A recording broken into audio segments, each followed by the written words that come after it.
analog switches here combined with that rapid trigger function, I mean, it just makes this thing feel broken in comparison. Honestly, I would buy the Wooting every time. Without a doubt, the best gaming keyboard on the market.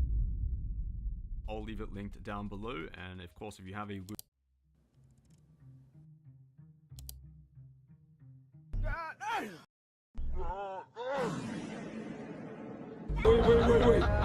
Wait.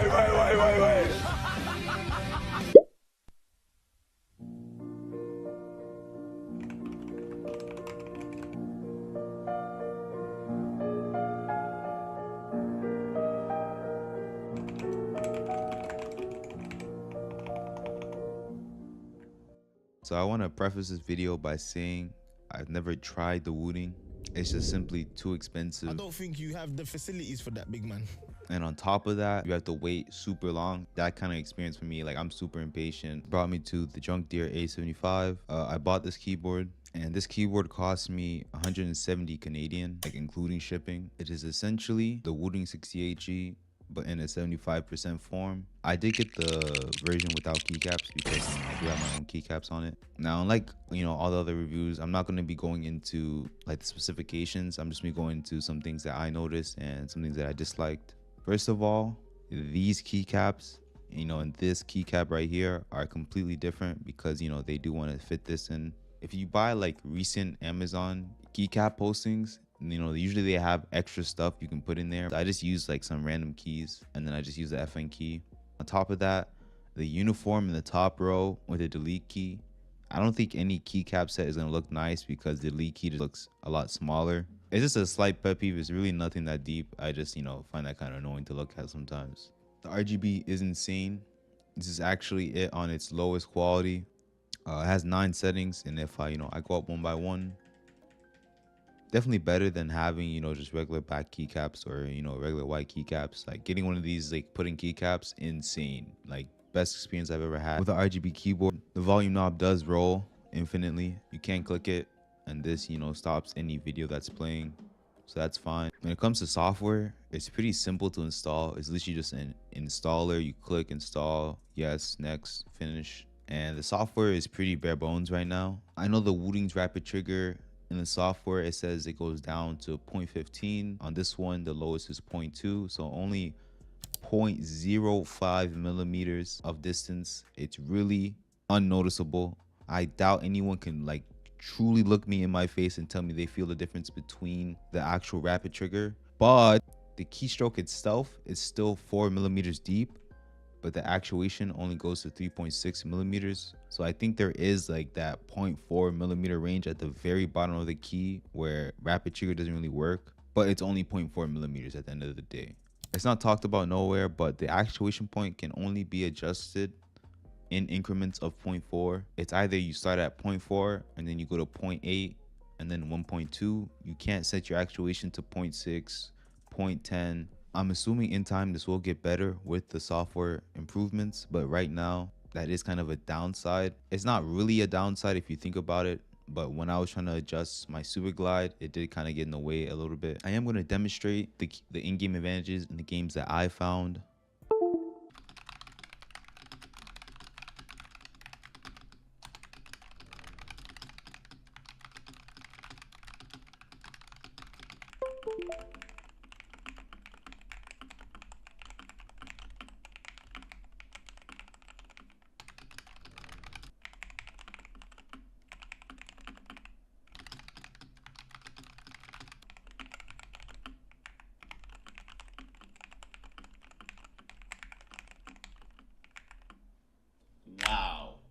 Now, my methodology was to use my old keyboard, then my new keyboard, and see what really feels different. And you can see that I could like tell the difference literally first day. Oh my, like it just feels so like, nah, I definitely like 1,000,000% noticed it stopping earlier.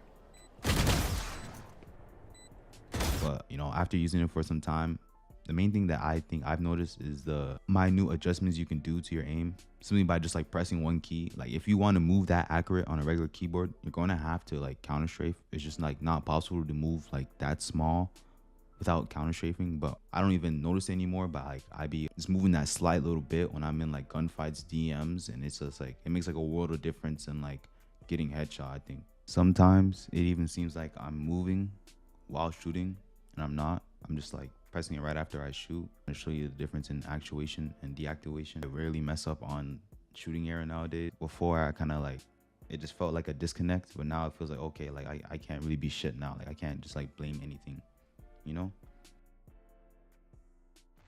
Now I saw a lot of people say that in CSGO the difference would be minimal since you really need to counter strafe, but I think in CSGO there's the biggest difference in general out of all the games I've played, because it's not like a instant movement mechanic, it's acceleration and deceleration. So being able to decelerate, you know, quicker is definitely a plus. No matter which way you look at it, even just turning off rapid trigger and doing counter strafes, you can easily see the difference. Like it's literally night and day. I genuinely think it's only a matter of time till like everyone's rocking like magnetic switches because of this, at least in like the pro scene. So you see, you know, when I move, the crosshair moves. With the AK, this is exaggerated. For example, this is me fully going down on the key.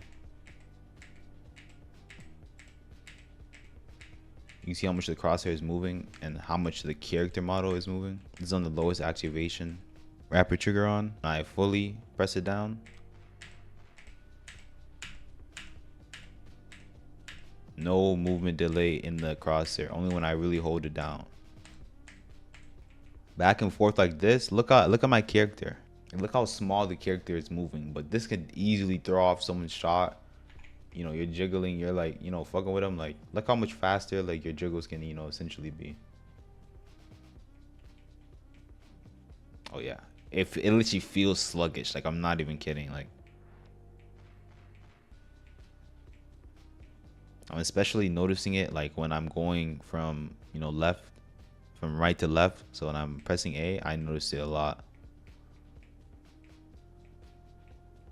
I'm gonna put the actuation down to 0.2, and this would necessarily be, you know, your average switch. And you can see that this actually looks a lot faster than 0.4. This one feels a little bit more responsive because it stops faster. So it feels like I'm moving a little bit, you know, faster, but it doesn't start as quickly.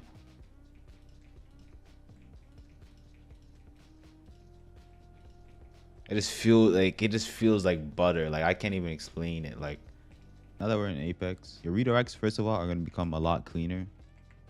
So that's just kind of like pianoing your keys after you jump. But this kind of messed me up when I went for like wall jumps, because usually you have this angle, and since I always press, you know, another key to like a wall jump, I would jump, press my key to like go to wall jump, and then miss the wall because it kind of redirects me in a certain direction. All your strafing is just gonna like feel a lot faster because none of them are gonna overlap as often. When it comes to super glides, I found that the adjustment, you know, actually helped me in like finding consistently in super glides. The main thing that helped me with that was super glide trainer. It's kind of crazy the effect this has on your game. I'm gonna show you the software. This is kind of like how it looks like. You see that I have my C to activate a little bit after my space button. And if I put these on, you know, the same actuation,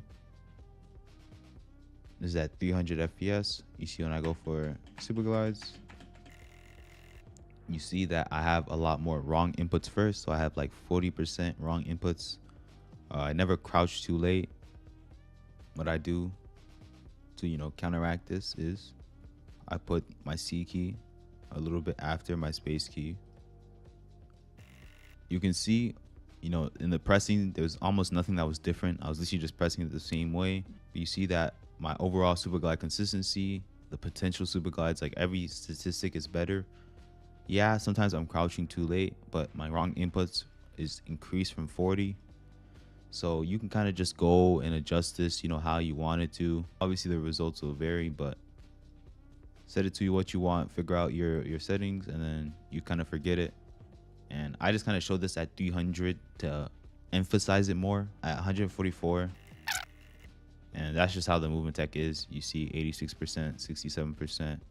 So it's insane when it comes to, you know, trying to figure out how to super glide. So yeah, I highly recommend this keyboard. Some things that I kind of wish they would improve on is wireless. On the back side of the keyboard, inside one of these holes, there is kind of like a USB dongle. Not dongle, but wireless USB-C receiver like hole. So I assume that they, you know, do want wireless in the future. If there were to, you know, upgrade the case to like a metal, something like aluminum or something, make this wireless, this is literally like end game keyboard for real, for me at least. Especially since you don't really have to open it. It already comes with like all like, you know, all the lube and stuff that you want. I'm not really one of those people to be like super patient and like apply those things. So if you just want the rapid trigger, I would recommend getting this. But if you do want to mod your keyboard, definitely stick with the wooden. Anyways, that's it for the video. If you did enjoy, I would appreciate if you left a like. And yeah, I'll see you in the next one. Peace.